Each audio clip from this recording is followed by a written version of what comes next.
Ayo, segera download Quran Tadabbur, tafsir dalam genggaman Anda.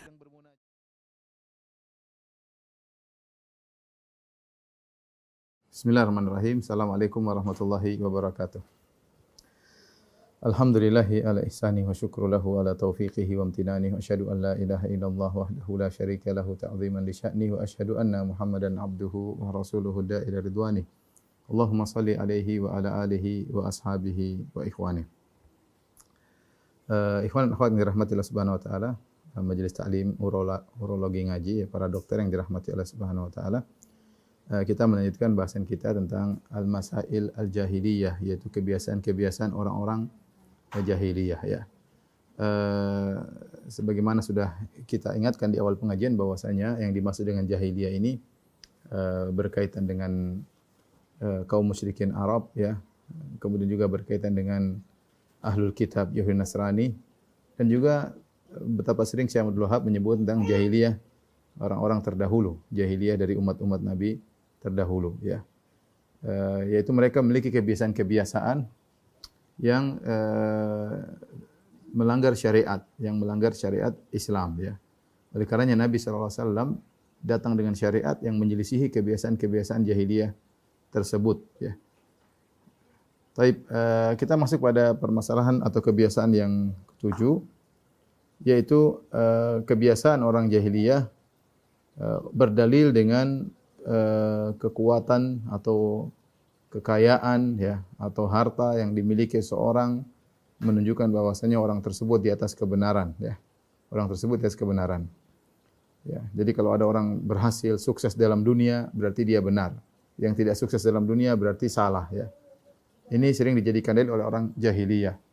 Syekh Muhammad bin Abdul Wahhab rahimahullah berkata, al-istidlalu biqaumin u'tuquwan fil afhami wal a'mali wa fil mulki wal mali wal jah. Faraddallahu dzalika biqaulihi ta'ala. Itu pendalilan jahiliyah, itu pendalilan dengan suatu kaum yang mereka diberi kekuatan bahkan dalam pemahaman dan amalan ya, kemudian juga diberi kerajaan atau harta dan kedudukan, untuk dijadikan dalil bahwasanya orang yang seperti itu yang sukses di dunia maka dia benar. Faradallahu dzalika biqauli, maka Allah bantah pendalilan tersebut dengan firman-Nya walaqad makkannahum fima immakkannakum fih. Jangankan kalian wahai kaum musyrikin Arab, sungguhnya kami telah pernah memberikan kedudukan yang lebih kepada kaum-kaum sebelum kalian yang tidak kami berikan kepada kalian. Mereka pun ternyata salah, mereka pun ternyata sesat. Ya.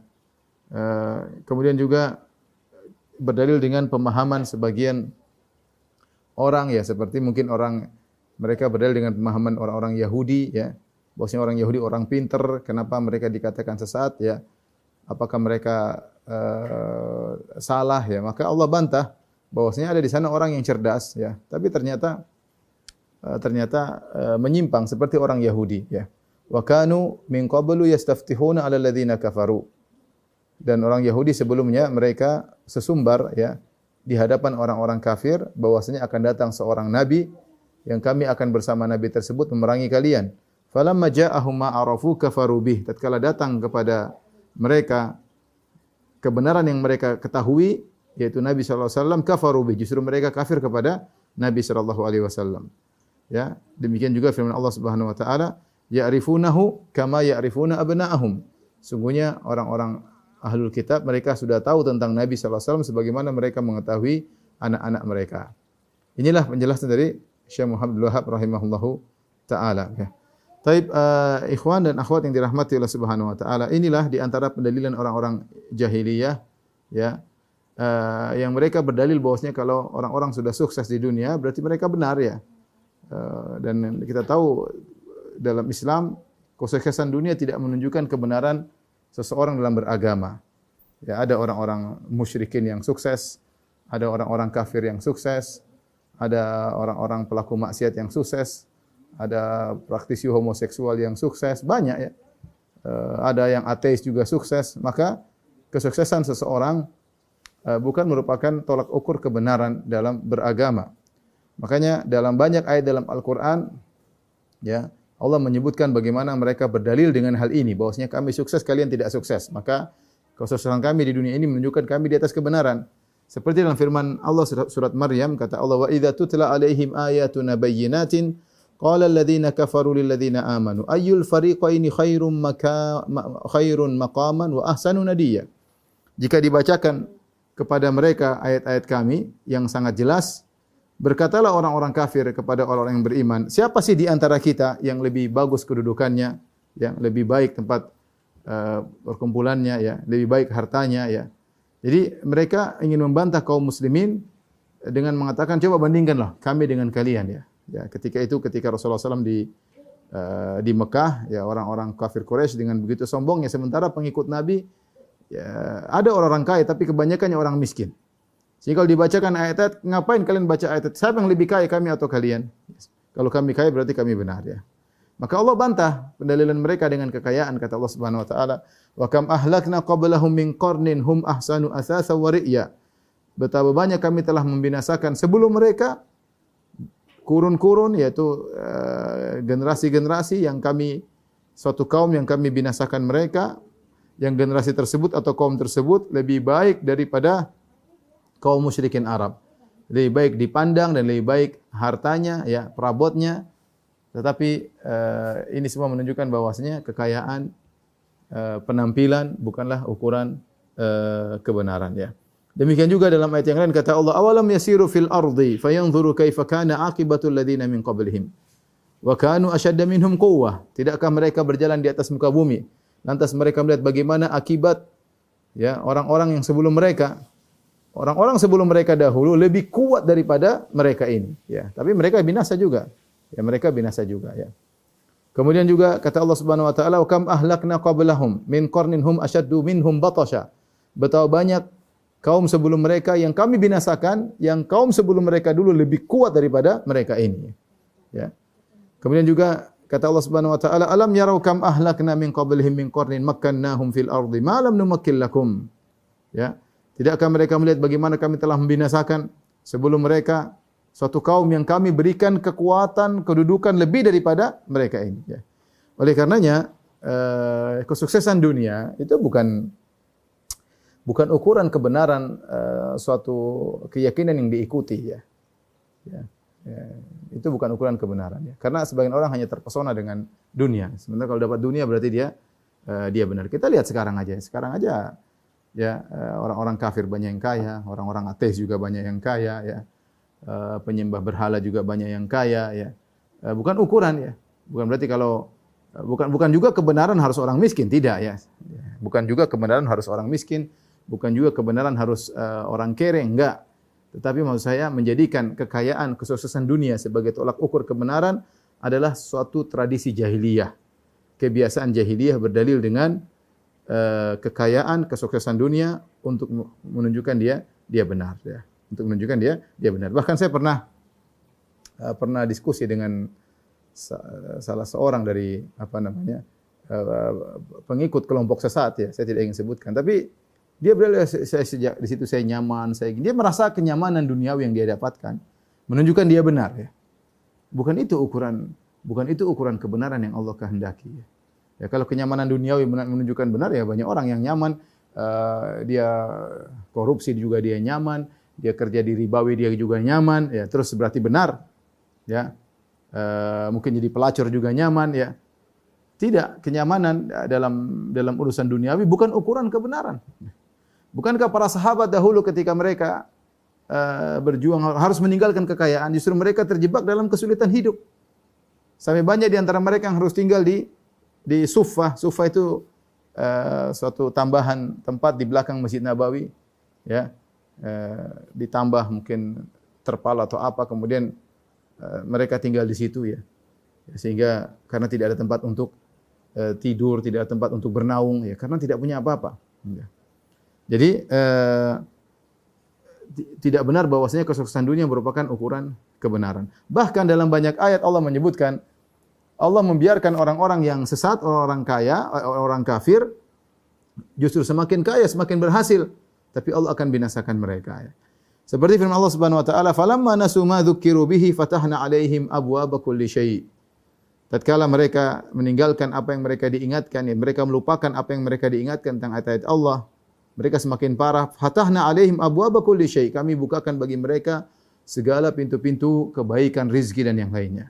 Hatta idza farihu bima utu. Tatkala mereka sudah bangga dengan apa yang mereka dapatkan dari perkara dunia, akhadnahum baqtatan fa idza hum mublisun. Tiba-tiba kami hukum mereka dengan tiba-tiba, kemudian akhirnya mereka menjadi putus asa, ya.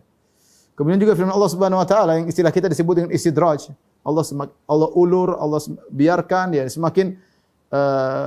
semakin mereka terjumus dalam kesesatan, nanti Allah akan balas di dunia atau di akhirat. Makanya Allah mengatakan, "Wala tahsabannallaha ghafilan amma ya'maludz zalimun. Innama yu'akhiruhum liyaumin tashkhasu fihi al-absar." Ya. Jangan kau menyangka bahwasanya Allah lalai dari perbuatan orang-orang zalim. Sungguhnya Allah menunda hukuman kepada mereka nanti pada hari di mana mata-mata terbelalak. Kalau Allah balas mereka di dunia, oke, namun betapa banyak orang yang zalim Allah tidak balas di dunia. Allah balasnya di akhirat, ya. Kata Nabi sallallahu alaihi wasallam, "Idza arada Allahu bi 'abdi khairan ajjala lahu al-uqubata fid dunya, wa idza arada bi 'abdi syarran amsaka anhu hatta yuwafiya bihi yaumil qiyamah." Jika Allah menghendaki kebaikan pada seorang hamba, Allah beri hukuman kepada dia di dunia, ya. Ya Allah kurangi dosa-dosanya di dunia. Dan jika Allah menghendaki keburukan kepada seorang hamba bermaksiat, Allah biarin saja. Nanti Allah balas pada hari akhirat. Dan itu lebih parah. Makanya ada namanya istidraj, dibiarin. Kata Allah, "Fadharni wa may yukadzibu bihadzal hadits." Tinggalkan aku dengan orang yang mendustakan Al-Qur'an. Urusanku, biarin ya Rasulullah. Wahai Muhammad, biarkan aku dengan dia. Sanastadrijuhum min haitsu la ya'lamun wa umli lahum inna kaidi matin. Kami akan biarkan mereka terus tanpa mereka sadari. Terus semakin parah, semakin menyimpang, semakin parah. Min haitsu la ya'lamun, tanpa mereka sadari. Wa umli lahum, dan aku ulur mereka, inna kaidi matin, sungguhnya, ya, rencanaku sangatlah keras, yaitu sangat kokoh. Demikian juga firman Allah Subhanahu wa taala, "Wala yahsabanna alladziina kafaru annama numli lahum khairul li anfusihim." Khairul li anfusihim. Dan janganlah orang-orang yang kafir menyangka bahwasanya kami membiarkan mereka itu lebih baik bagi mereka. Innama numli lahum liyazdadu isma. Kami ulur mereka, kami julurkan mereka, kami biarkan mereka buat apa? Liyazdadu isma, agar mereka semakin banyak dosanya. Walahum adzabum muhin, dan bagi mereka azab yang menghina, yang menghinakan mereka. Jadi sekali lagi bahwasanya kejayaan, kesuksesan dalam dunia bukan merupakan ukuran kebenaran seorang dalam beragama, ya. Bukan ukuran kebenaran seorang dalam beragama. Kemudian juga, ya, mereka berdalil dengan bahwasanya ada orang-orang yang cerdas berpemahaman seperti mereka. Ini orang-orang cerdas nih, sama seperti kita. Berarti kita yang benar, kalian salah, ya. Sekali lagi, ini juga pendalilan orang jahiliyah. Mereka berdalil dengan kecerdasan suatu kaum yang menunjukkan bahwasanya itu kebenaran, ya. Kita katakan bahwasanya kebenaran dalam beragama bukan diukur daripada kecerdasan atau tidak kecerdasan, tapi diukur sesuai dengan dalil atau tidak. Sesuai dengan dalil atau tidak. Betapa banyak orang-orang yang cerdas ternyata tersesat. Banyak. Ketika sudah bicara akidah, otak mereka enggak jalan. Ya, kita bicara saja sekarang misalnya orang Jepang yang hebat-hebat ini, kalau banding IQ mungkin kita kalah mungkin. Mereka saking cerdasnya. Tapi apa yang mereka sembah? Entah matahari, entah tidak punya Tuhan. Terkadang mereka mengagungkan hewan-hewan, ikan diagungkan dan macam-macam. Kemana otak mereka? Ya, lihat orang-orang Cina yang begitu mungkin paling pintar kali zaman sekarang, ya, dengan kemajuan teknologi yang luar biasa, yang mungkin menguasai dunia, mungkin mengalahkan Amerika. Lihat apa yang mereka sembah, berhala. Kalau sudah bicara akidah, otak mereka enggak jalan. Kalau kita bilang itu mereka IQ-nya bagus, berarti benar, ya berarti kita ikut orang Cina atau ikut orang Jepang. Lihat orang-orang India, ya, yang otaknya cerdas, ya. Mungkin katanya pintar-pintar IT, tapi yang mereka sembah sapi. Gimana? Akidah, otak mereka enggak jalan. Ya, jadi masalah kebenaran bukan diukur dari ini cerdas, ini enggak cerdas, ya. Tapi dilihat sesuai dengan dalil atau tidak. Ya, bahkan kita tahu ada orang cerdas, sudah tahu kebenaran dia tidak mau ikut. Kenapa? Karena ada keinginan duniawi, ada kepentingan duniawi sehingga dia harus meninggalkan kebenaran, meninggalkan al-haq.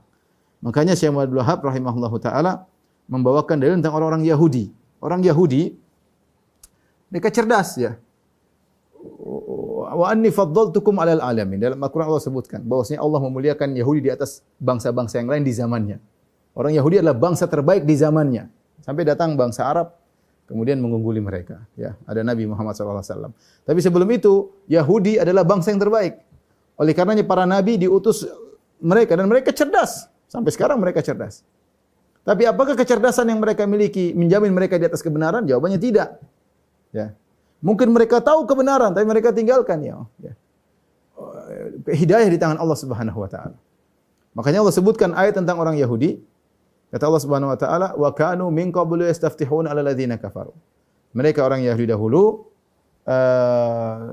sebelum datang Nabi Muhammad sallallahu alaihi wasallam, mereka selalu sumbar, mereka berkata kepada orang musyrikin, nanti akan datang seorang nabi terakhir yang kami akan beriman dengan nabi tersebut dan kami akan memerangi kalian wahai orang musyrikin. Falamma ja'ahum ma arafu kafaru bih. Ya. Tatkala datang apa yang mereka tunggu-tunggu, yang mereka kenal, justru mereka mengingkari nabi tersebut. Kenapa? Hasadan min indi anfusihim. Karena mereka hasad. Padahal mereka kenal nabi seperti kenal anak-anak mereka. Kata Allah Subhanahu wa taala, "Alladzina atainahumul kitaba ya'rifunahu kama ya'rifuna abna'ahum." Orang-orang yang diberikan Alkitab, yaitu Yahudi, mereka mengenal Muhammad sebagaimana mereka mengenal anak-anak mereka. Mereka kenal betul Rasulullah sallallahu alaihi wasallam. Sampai Allah gambarkan begitu kenalnya seperti mengenali anak mereka sendiri. Ya, kita kalau punya anak, kita kenal betul fisiknya bagaimana, ciri-cirinya bagaimana, hobinya apa, mainnya kemana, teman-temannya siapa. Kira-kira demikian.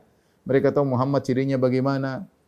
Kemudian sampai tidak makan, menerima hadiah, tidak terima sedekah. Mereka tahu. Ya, bagaimana Syekh Salman Al-Farisi dikasih tahu sama pendeta, itu nabi terakhir, ciri-cirinya tidak makan sedekah tapi menerima hadiah. Kemudian di belakangnya ada tanda kenabian. Sampai jelas nanti dia akan muncul di suatu negeri yang penuh dengan korma, yaitu kota Madinah, Yathrib, ya. Sampai orang-orang Yahudi sengaja tinggal di situ. Bani Qainuqa, Bani Nadhir, Bani Quraidah sengaja tinggal nongkrong di kota Madinah untuk nunggu nabi terakhir tersebut, dan mereka tunggu-tunggu. Mereka bilang sudah tiba saatnya muncul nabi tersebut. Nabi tersebut cirinya begini, luar biasa. Dia akan berperang, dia akan menjadi panglima dan macam-macam. Mereka tahu ciri-ciri nabi tersebut. Ketika datang nabi yang mereka tunggu, mereka tinggalkan. Jadi, ikhwan dan akhwat yang dirahmati Allah Subhanahu wa taala, ini merupakan pembahasan yang sangat penting. Di antara kebiasaan orang jahiliyah, mereka berdalil dengan kesuksesan duniawi atau dengan kecerdasan suatu kaum. Kalau sudah cerdas berarti pasti benar, kalau sudah sukses berarti pasti benar. Ini dibantah oleh Allah Subhanahu wa taala dan dibantah oleh Syekh Abdul Wahab dalam kitabnya ini, bahwasanya betapa banyak orang sukses dunia di atas kesesatan. Sukses dunia di atas kesesatan. Betapa banyak orang cerdas enggak tanggung-tanggung. Yang dicontohkan oleh Allah kecerdasan adalah Yahudi. Yang Allah mengatakan wa anni faddaltukum 'alal alamin. Aku muliakan kalian di atas bangsa-bangsa yang lain. Cerdasnya luar biasa. Sampai sekarang mungkin kalau kita yang paling cerdas Yahudi. Ya, pakar ekonomi, ya, pakar riba, ya, yang menguasai jual beli berlian, Yahudi yang bikin pasar berlian, yang kasih harga mereka, ya, yang menguasai mungkin medsos mereka, yang kemudian juga menguasai dunia hiburan juga mereka, ya. Yahudi, ya. Pinternya luar biasa. Tapi apakah orang pintar pasti benar? Jawabannya tidak. Jawabannya tidak, ya. Inilah kita harus yakin bahwasanya hidayah dan taufik di tangan Allah Subhanahu wa taala.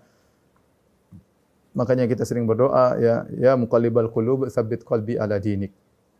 Wahai pembolak-balik hati manusia, kokohkanlah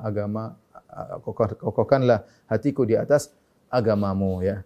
Karena ukuran kesuksesan dunia bukan ukuran kebenaran, kecerdasan seorang juga bukan ukuran kebenaran. Taib. Kita lanjutkan kebiasaan yang berikutnya atau tradisi berikutnya, yaitu al-istidlal bi anna ma 'alaihi ad-du'afa laisa haqqan. Sebaliknya, kalau tadi berdalil dengan kesuksesan dunia, itu adalah barometer kebenaran. Sekarang sama sebenarnya, tapi dalam bentuk yang lain. Berdalil bahwasanya kalau agama diikuti oleh orang miskin, berarti agama tersebut batil. Suatu keyakinan kalau hanya yang menganutnya hanya orang miskin, atau diikuti kebanyakan orang miskin, maka keyakinan tersebut adalah keyakinan yang batil.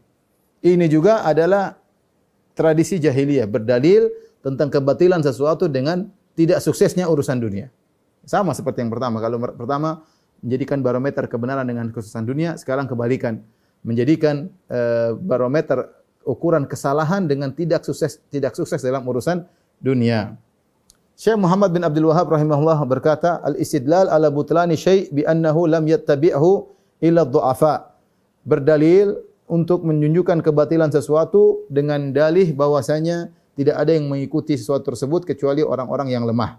Ka qaulihi ta'ala, seperti firman Allah tentang kaum Nabi Nuh ketika mereka menolak dakwah Nabi Nuh alaihissalam, mereka berkata, anu'minu laka wattaba'akal ardhalun.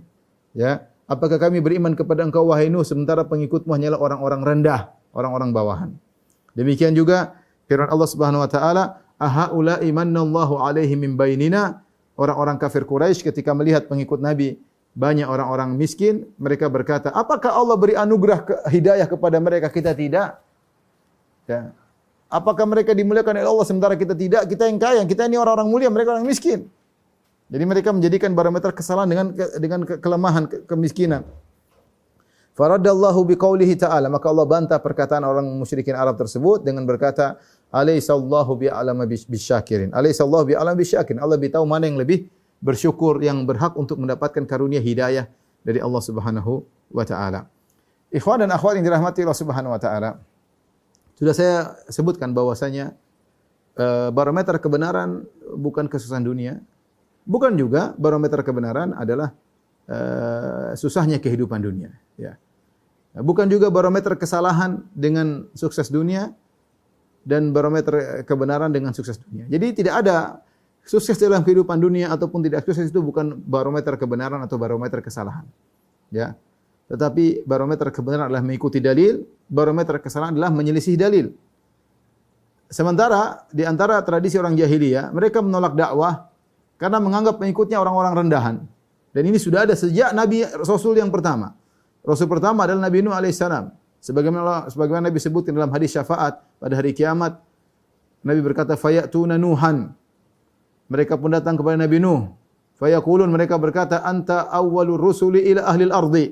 Wahai Nuh, engkau adalah Rasul yang pertama yang Allah utus kepada penghuni bumi.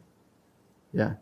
Ternyata ketika Nuh berdakwah alaihissalam, pengikutnya menolak. Kenapa? Karena Nabi Nuh pengikutnya orang miskin. Anu'minu laka wattaba'akal ardhalun. Apakah kami mau mengikuti engkau, beriman kepada engkau Nuh sementara pengikutmu ada orang-orang rendah? Ya. Jadi mereka menjadikan kemiskinan sebagai barometer kesalahan. Ini juga adalah pendalilan yang batil.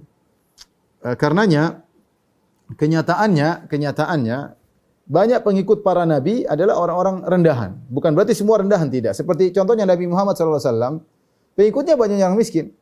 Tapi bukan berarti semua miskin. Banyak juga di antara pengikut Nabi yang nasabnya tinggi seperti Abu Bakar As-Siddiq, kemudian Umar bin Khattab, ya, orang Quraisy, kemudian juga Utsman bin Affan, Ali bin Abi Thalib, ya, nasab-nasab mereka tinggi. Tapi sedikit dibandingkan dengan yang kafir. Dibandingkan dengan Abu Jahal, Abu Lahab, Walid bin Utbah, Walid bin Mughirah, dan banyak, ya. Umayyah bin Khalaf, Ubay bin Khalaf, ya. Nadhr bin Harith, tokoh-tokoh musyrikin Arab yang merupakan tokoh-tokoh kota Mekah. Tokoh-tokoh kota Mekah, ya. Mereka adalah pembesar-pembesar kota Mekah, kebanyakan mereka tidak beriman. Kebanyakan mereka tidak beriman. Yang beriman kepada Nabi kebanyakan orang-orang miskin. Ada orang terpandang tapi sedikit. Kebanyakannya adalah orang-orang miskin. Ya. Oleh karenanya kalau kita telusuri ayat-ayat yang berbicara tentang pengikut para nabi, kebanyakannya orang-orang rendahan. Kebanyakan orang rendahan. Baik dari sejak zaman Nabi Nuh, seperti tadi ayatnya. Anu'minu laka wa taba'akal ardhalun. Apakah kami beriman kepada engkau wahai Nuh sementara pengikut orang rendah? Ya. Demikian juga ayat yang lain kata mereka, wa ma naraka taba'aka illa alladziina hum aradhiluna. Dan kami melihat tidak mengikuti engkau wahai Nuh kecuali aradhiluna, orang-orang rendahan di sisi kami. Ya, orang rendahan di sisi kami. Nabi Nuh, kemudian kaum saleh juga demikian. Ya. Qala alladziina istakbaru lil ladziina istud'ifu liman amana minhum ata'lamuna anna salihan mursalun min rabbih. Berkata orang-orang sombong, orang-orang pembesar-pembesar dari kalangan kaum Samud kepada orang-orang rendahan dari kalangan kaum Samud. Artinya pengikut Nabi Saleh rata-rata orang-orang susah. Rata-rata orang-orang susah, ya. Ya, rata-rata orang susah. Kemudian juga ketika Allah Subhanahu wa taala berfirman dalam surat Yasin, ya, wa jaa'a min aqsal madinati rajulun yas'a. Qala ya qaumi ittabi'ul mursalin. Ittabi'u man la yas'alukum ajran wa hum muhtadun. Dan datanglah seorang dari ujung kota menasihati kaumnya. Min aqsal Madinah, dari ujung kota, jadi pinggiran kota datang dengan semangat menasihati kaumnya. Ya qaumi ittabi'ul mursalin. Wahai kaumku, ikutilah para rasul tersebut. Ittabi'u man la yas'alukum ajran wa hum muhtadun. Ikutilah orang tidak minta upah dari kalian dan mereka adalah orang dapat hidayah. Ketika Allah menyebut mereka datang dari ujung kota, menunjukkan mereka orang rendahan. Kalau orang-orang kaya tinggalnya di tengah kota. Ya. Jadi orang ini beriman kepada para nabi tersebut dan dia bukan orang terpandang, tapi datang dari ujung kota. Tapi dia semangat untuk mengajak orang mengikuti para rasul. Demikian juga ketika Nabi Musa alaihissalam ketika membunuh salah seorang dari Kipti, ya, kemudian besoknya dia ingin menolong lagi, ingin mukul lagi seorang Kipti, maka ada yang tegur. Kata Allah Subhanahu wa taala, wa jaa'a rajulun min aqsal madinati yas'a. Qala ya Musa, innal mala'a ya'tamiruna bika liyaqtuluk fakhruj inni laka minan nasihin. Datanglah seorang laki dari ujung kota. Itu orang bukan terpandang. Dia datang beriman kepada Nabi Musa, dia berkata, wahai Musa, sungguhnya orang-orang Fir'aun sedang berkumpul untuk bunuh engkau. Mereka lagi rapat bunuh engkau. Pergilah, aku nasihati engkau agar kau selamat. Ya. Jadi mengikut para nabi orang miskin rata-rata. Orang miskin. Makanya demikian juga ketika Nabi berdakwah kepada orang-orang kafir Quraisy, maka orang kafir Quraisy kasih syarat, wahai Muhammad, kalau kau ingin kami beriman, itu orang miskin usir semua dulu. Kami tidak pantas duduk sama mereka. Usir mereka baru kami akan beriman. Makanya Allah turunkan ayat, ya, wala tatrudil ladzina yad'una rabbahum bil ghadati wal asyi yuridun wajhah. Ya, dalam surat Al-An'am, demikian juga dalam surat Al-Kahfi Allah turunkan ayat. Kata Allah, janganlah kau usir orang-orang yang berdoa kepada Rabb mereka di pagi hari dan di sore hari dan mereka mencari wajah Allah Subhanahu wa taala. Ya. Meskipun mereka miskin, jangan ikuti orang kaya tersebut. Ya.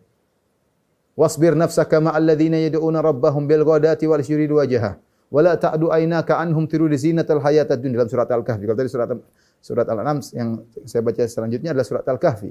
Kata Allah, sabarkanlah dirimu bersama orang-orang yang berdoa kepada Allah di pagi hari dan petang hari. Wala ta'du aynaka anhum turidu zinatal hayatad dunya. Jangan kau palingkan pandanganmu kepada mereka orang-orang kaya dengan berharap perhiasan dunia. Kata Allah, ya tinggalkan orang kaya, enggak mau ya sudah, enggak ada masalah. Tinggalkan mereka. Ya. Jangan ikuti kemauan mereka yang mereka mengatakan, Muhammad, kalau kamu ingin kami beriman, itu orang miskin tinggalkan. Enggak. Kenyataannya benar, pengikut Nabi rata-rata orang miskin. Ya, rata-rata orang miskin. Dan demikianlah pengikut para nabi seluruhnya. Oleh karenanya ketika terjadi dialog antara Raja Heraklius dengan Abu Sufyan sekitar tahun 6 Hijriah ketika terjadi perjanjian Hudaybiyah. Ketika itu Abu Sufyan dan teman-temannya sedang berdagang di negeri Syam dan Heraklius sudah mendengar akan munculnya seorang nabi. Dia tahu dengan ramalan dan macam-macam yang ilmunya. Maka dia tahu telah muncul nabi yang terakhir yang dinanti-nantikan. Dan kemungkinan nabi tersebut dari Arab. Ya. Maka dia panggil, dan dia sudah dengar tentang Muhammad sallallahu alaihi wasallam, maka dia panggil Abu Sufyan dengan rombongan. Jadi mengatakan siapa yang paling dekat nasabnya dengan Muhammad. Kata Abu Sufyan, saya. Maka kemudian diinterogasi oleh Raja Heraklius, ditanya-tanya pertanyaan-pertanyaan yang menyelidiki apakah inilah nabi yang kami tunggu atau tidak, ya. Sampai pada timbul pertanyaan yang dilontarkan oleh Heraklius kepada Abu Sufyan. Pertanyaan demikian, ya. Asyrafu qaumihi taba'uhu am du'afa'uhum? Wahai Abu Sufyan, yang ngikuti Muhammad itu adalah orang-orang pembesar-pembesar kaumnya ataukah orang-orang lemah? Kata Abu Sufyan, bal du'afa'uhum. Yang mengikuti Muhammad adalah orang-orang lemah. Kata Heraklius, hakadha atba'ul anbiya atau kama qala. Dia mengatakan demikianlah para pengikut para nabi sebelum-sebelumnya. Rata-rata orang-orang miskin, rata-rata orang miskin. Jadi ini dalil bahwasanya dunia mau kaya mau miskin bukan sebagai barometer sama sekali. Jangan dijadikan kesuksesan dunia adalah barometer kebenaran. Ya. Ya, manusia lemah terkadang melihat kesuksesan dunia, mereka yang benar, kok kita hidup susah, mereka yang senang-senang ya. Bilang lihat para anbiya bagaimana mereka. Bagaimana Nabi Nuh diejek-ejek oleh kaumnya, pengikutnya orang miskin. Lihatlah kaum bagaimana Nabi Saleh, bagaimana Nabi Hud. Lihat bagaimana Ibrahim alaihissalam diusir dari negerinya. Siapa yang ikuti? Enggak ada, ya. Satu negeri semuanya enggak ada ikuti dia, semuanya ikut Raja Namrud. Ibrahim diusir. Lihatlah Musa bagaimana bersama Bani Israel disiksa Bani Israel. Musa yang ikut Bani Israel yang dalam kondisi menderita, harus kabur dari Mesir tertati-tati menuju keselamatan. Ya. Tidak menguasai. Ya. Nabi bukan Musa yang kemudian menguasai kerajaan Mesir, tapi tunduk di bawah kerajaan Mesir, tunduk di bawah pemerintah Fir'aun.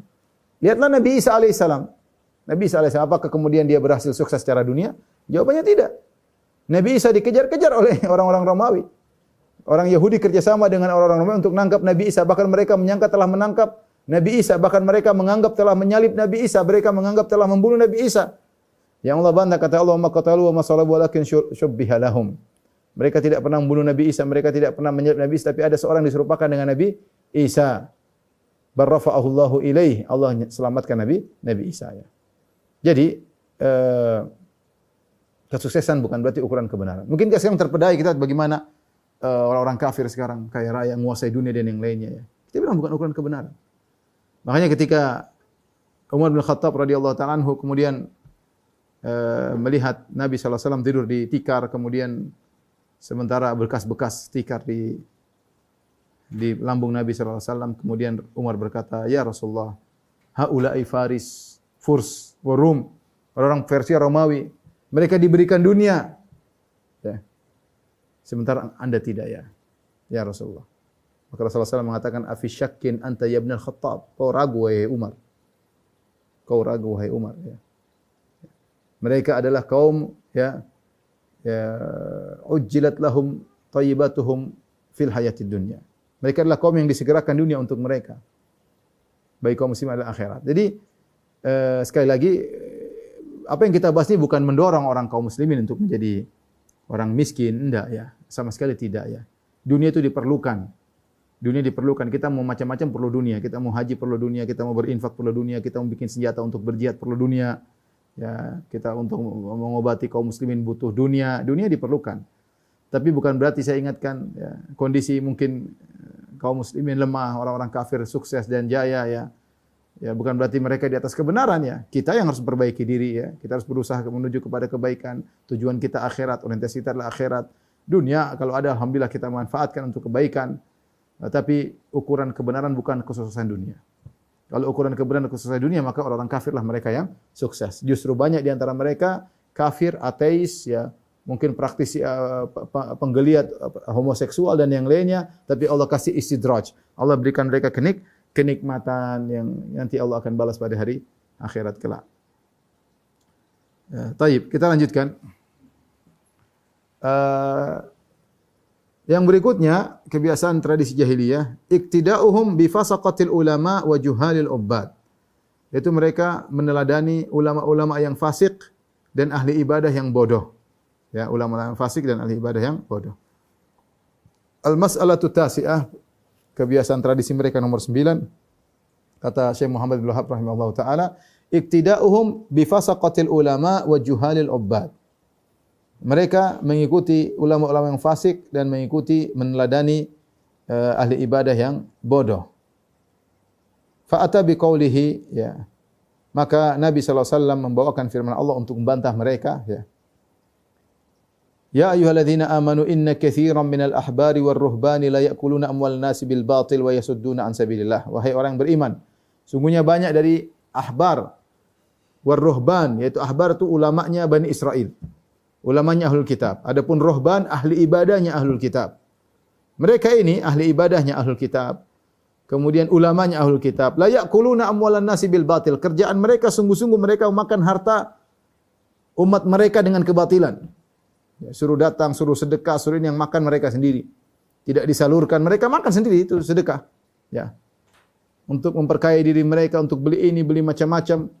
Ya.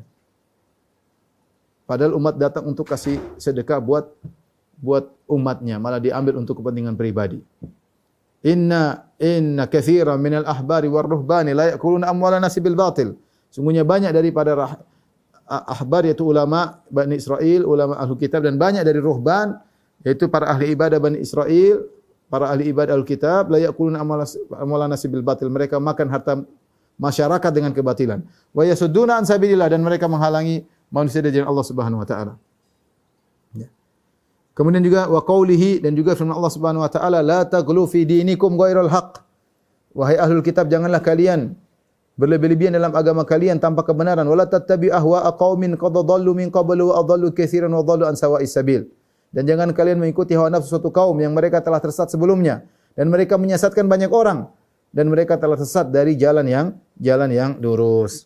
Ini peringatan dari Syekh Muhammad rahimahullah taala bahwasanya ada di antara orang-orang mengikuti tradisi jahiliyah, mereka berdalil dengan ulama-ulama namun yang tersesat. Ulama-ulama ngawur, ulama-ulama yang tidak berbicara pakai dalil tapi pakai hawa nafsu. Ulama-ulama yang berani menghalalkan yang haram dan mengharamkan yang halal dengan seenaknya sendiri, sebagaimana ulama-ulama dari kalangan Bani Israel. Ya, coba baca buku tafsir tentang lu'inal ladzina kafaru min Bani Israil ala lisani Daud wa Isa bin Maryam. Dzalika bima asaw wa kanu ya'tadun. Kanu la yatanahawna 'an munkarin fa'alu. La bi'sa ma kanu yaf'alun.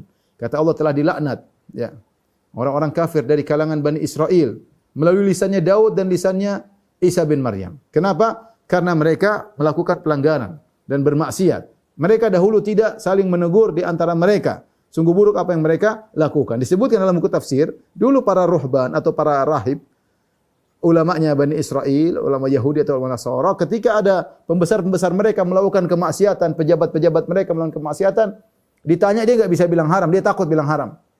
Dia takut bilang haram. Bilang enggak apa-apa, enggak apa-apa, enggak apa-apa. Ya. Enggak apa-apa. Ini yang kita khawatirkan menimpa umat kita, ya.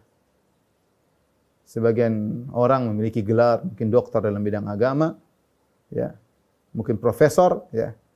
Tapi kalau sudah bicara tentang halal dan haram, dia mengikuti keinginan pembesar-pembesar, mengikuti keinginan orang kaya. Ya, harusnya mereka menasihati, beri masukan, bukan malah memuluskan semua yang diinginkan oleh para pembesar-pembesar. Ya. Oleh karenanya sebagian mereka berusaha untuk memisahkan secara totalitas antara, ya, pemerintahan dengan agama. Kenapa? Karena kalau pemerintahan ada agamanya, agak repot untuk menghalalkan perkara-perkara yang haram. Caranya bagaimana mudah agar perkara-perkara haram bisa mulus untuk dijalankan dengan menggolkan pemahaman sekularisme. Itu memisahkan kehidupan beragama dari pemerintahan. Mau beragama silakan, ini masjid tempatnya. Tidak ada kita bicara masalah hukum-hukum yang berjalan dalam kenegaraan dengan bicara agama, enggak ada. Muncullah orang-orang liberal yang mendukung hal ini. Orang liberal mau disuruh, yang kata mereka maslahat, semuanya bisa jadi halal. Tuhan mereka maslahat menurut mata mereka, maslahat menurut hawa nafsu mereka. Ya. Oh ini maslahat jadi halal, oh ini maslahat jadi halal, ini maslahat jadi halal. Padahal tidak maslahat. Hanya sekedar pengumbaran hawa nafsu. Waliyadzubillah. Oleh karenanya tidak boleh seorang berdalil. Ini kan kata ulama ini profesor. Profesor juga bisa salah. Ulama Yahudi dulu ada yang tersesat. Ulama Yahudi ada yang menghalalkan yang haram, ya, supaya menyenangkan orang-orang atasan, ya. Ya, kita lihat dalil. Dalilnya mana? Syariat Islam alhamdulillah punya standarisasi ada. Ya. Semua ilmu ada standarisasinya. Ilmu kimia ada standarisasi, ilmu fisika, ilmu matematika, ilmu syariat juga ada. Mana mengatakan halal? Ya. Mana dalilnya? Tapi dia profesor, tapi dia dosen, dia enggak. Dalil Yahudi juga ada yang begitu. Itu memang semua ulama kemudian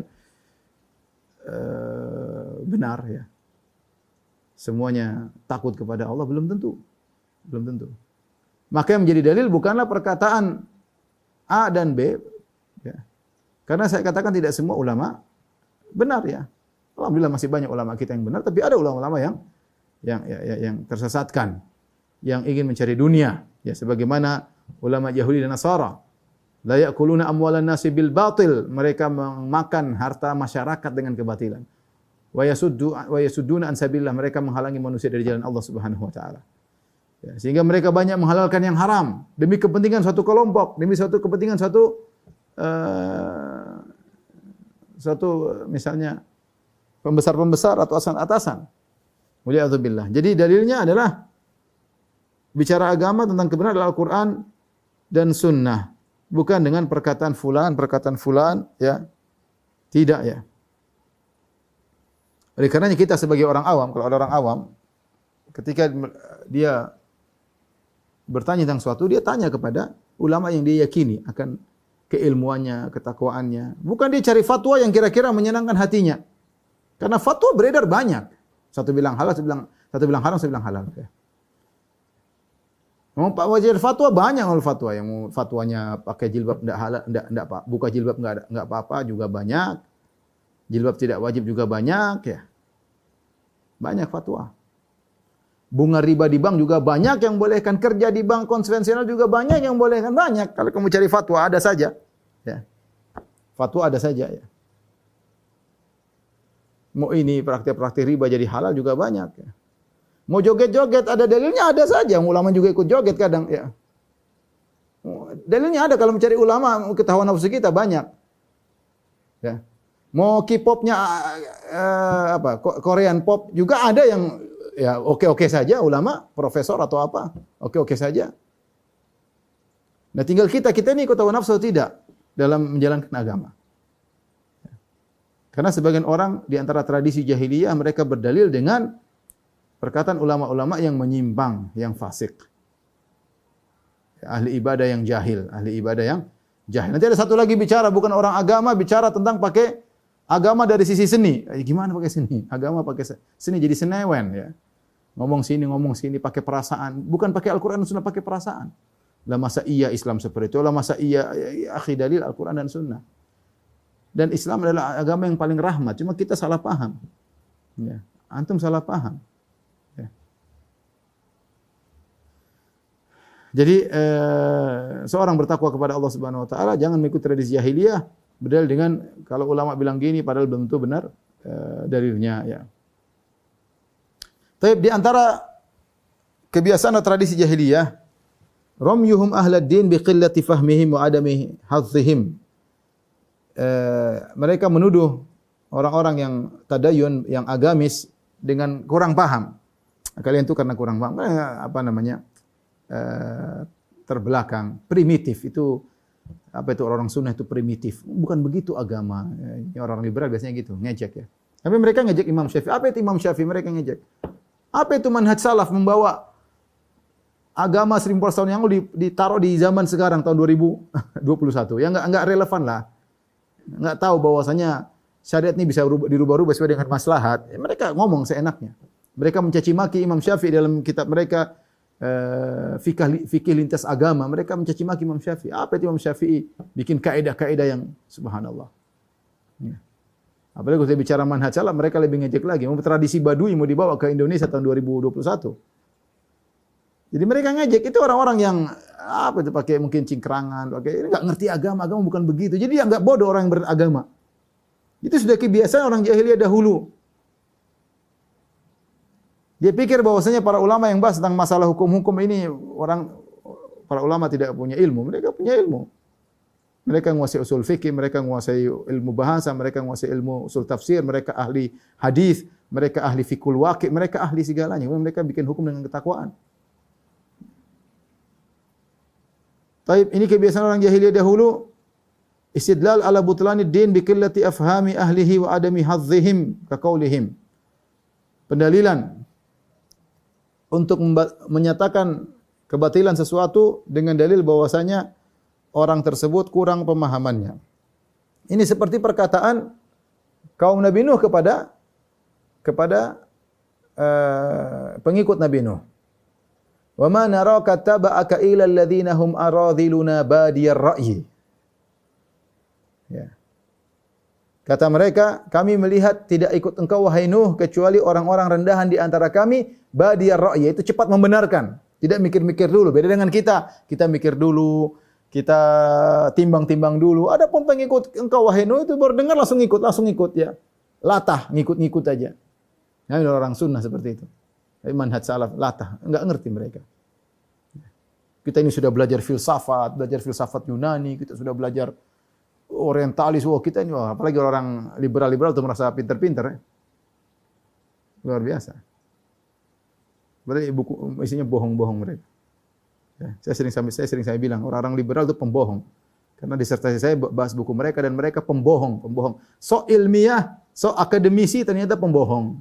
Melintir perkataan ulama sana sini, potong sana sini, tafsirkan ngawur. Wah, luar biasa. Ya.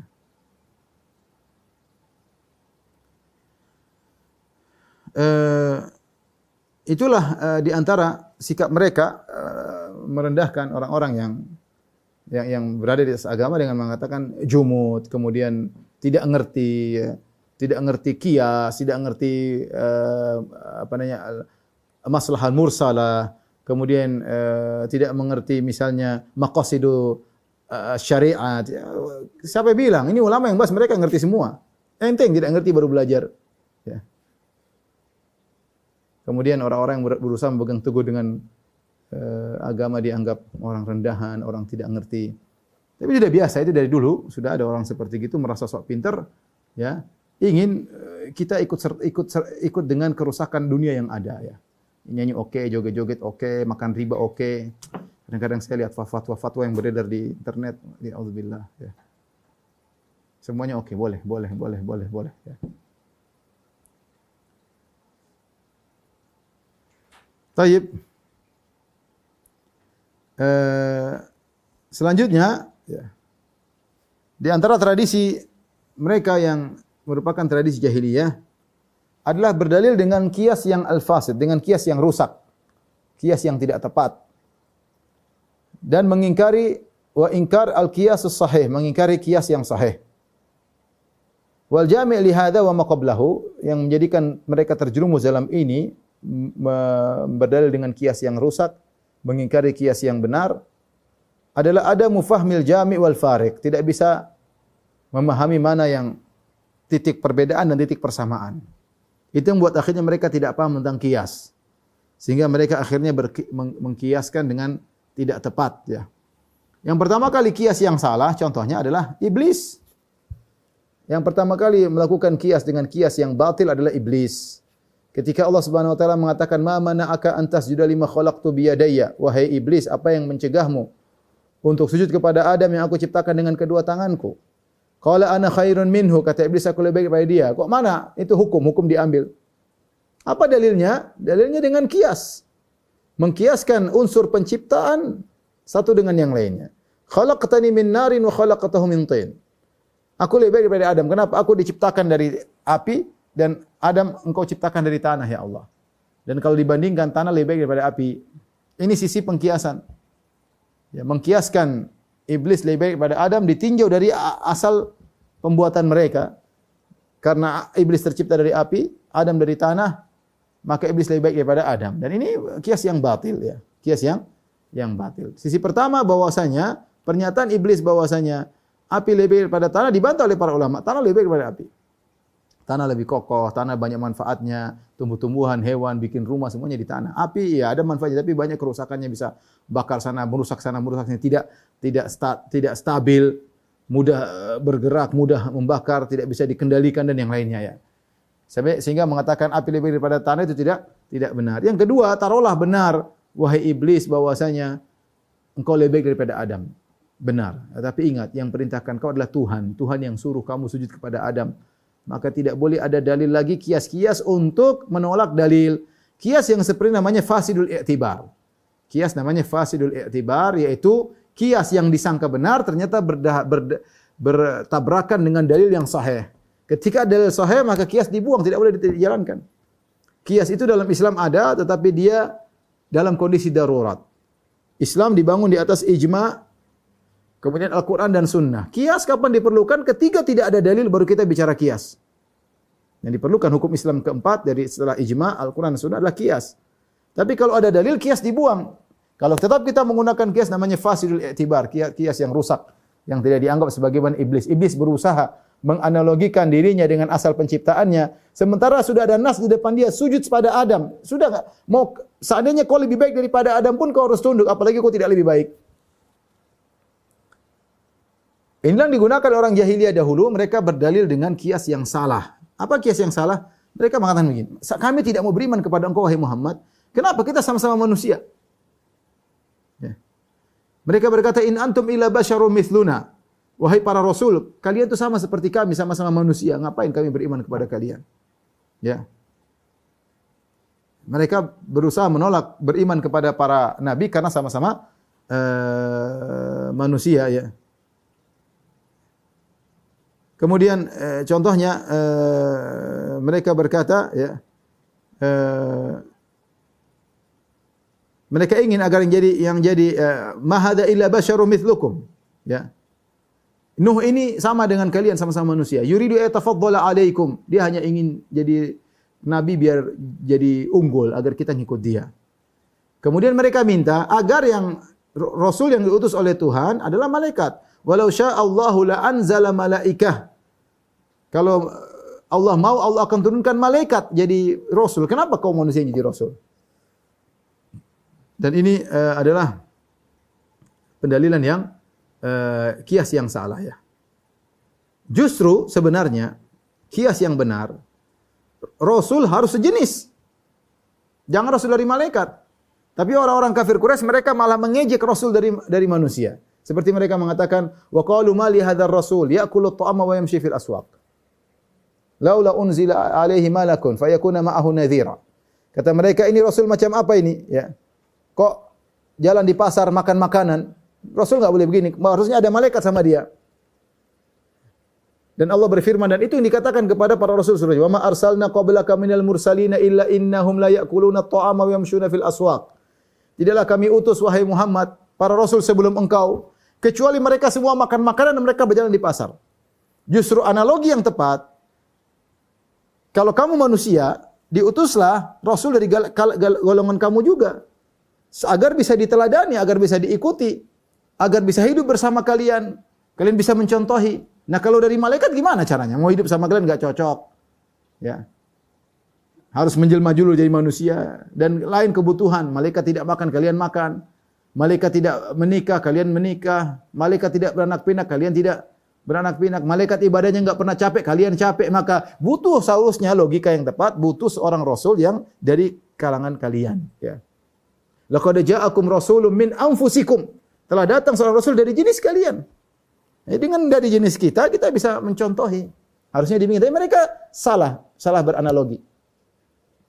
Justru mereka menolak kias yang benar, mereka terima kias yang batil. Kias yang batil menurut mereka harusnya rasul dari kalangan malaikat. Ini kias yang salah. Kias yang tepat harusnya sama-sama manusia, sama-sama manusia. Harusnya sama-sama manusia. Dan Allah mengatakan, "Qul law kana fil ardi malaikatun yamshuna mutma'innin, lanazzalna 'alaihim minas sama'i malakan rasula." Seandainya ada malaikat yang bisa berjalan di atas muka bumi seperti mereka, artinya dengan tenang seperti kehidupan biasa, kami akan utus malaikat menjadi rasul. Tapi tidak ada, malaikat punya sifat tersendiri, punya fisik sendiri, ya, yang tidak bisa mewakili rasul dari kalangan manusia, ya. Dan ajib, ya ikhwan, ya. Mereka sekarang orang-orang musyrikin di zaman Nabi sallallahu alaihi wasallam, mereka menolak kalau seorang rasul dari kalangan manusia. Dan itu sudah zaman Nabi Nuh sampai zaman Nabi Muhammad sallallahu alaihi wasallam. Akal mereka menunjukkan bahwasanya rasul yang tepat bukan dari kalangan manusia. Analogi mereka mengatakan rasul yang tepat harus dari kalangan malaikat. Ini analogi mereka yang mereka anggap mereka cerdas luar biasa. Tapi analogi mereka enggak jalan, kok bisa batu mereka sembah? Analogi mereka enggak jalan, ya. Kenapa berhala mereka sembah? Enggak jalan. Seharusnya analogi yang cerdas, kias yang cerdas menunjukkan namanya batu tidak boleh disembah. Dia tidak bisa apa-apa. Analogi yang tepat, seorang hanya menyembah suatu kekuatan yang luar biasa, yang lebih hebat daripada dia. Kenapa otakmu enggak jalan sampai kau menyembah yang lebih rendah daripada kamu? Menyembah sapi kek, menyembah monyet kek, menyembah tikus kek, sebagaimana sebagian orang-orang di India, ya. Nyembah Nabi Isa, ya, yang manusia seperti kita, ya. Kana ya'kulani ta'am, kata Allah. Isa dan ibunya makan makanan, tidak pantas jadi Tuhan. Ya. Nyembah berhala, ya lebih parah lagi. Mana otak enggak jalan, ya. Maka kalau logika jalan, seharusnya menggunakan kias yang tepat. Seharusnya kalian menerima seorang rasul dari kalangan manusia dan kalian tidak boleh beribadah kepada selain Allah. Mana logika yang tepat kemudian nyembah mayat? Logikanya di mana? Mana analogi yang tepat? Otak kemudian digunakan untuk menyembah mayat. Tidak lain kecuali karena syaitan telah merubah pola pikir seorang, akhirnya suatu yang batil, suatu yang tidak logis dilogis-logiskan oleh syaitan. Wa zayyana lahumus syaitan. Syaitan menghiasi apa yang mereka kerjakan. Baik, demikian saja apa yang saya sampaikan. Kalau saya mohon maaf. Subhanakallah bihamdik asyhadu an la ilaha illa anta astaghfiruka wa atubu ilaik. Assalamualaikum warahmatullahi wabarakatuh.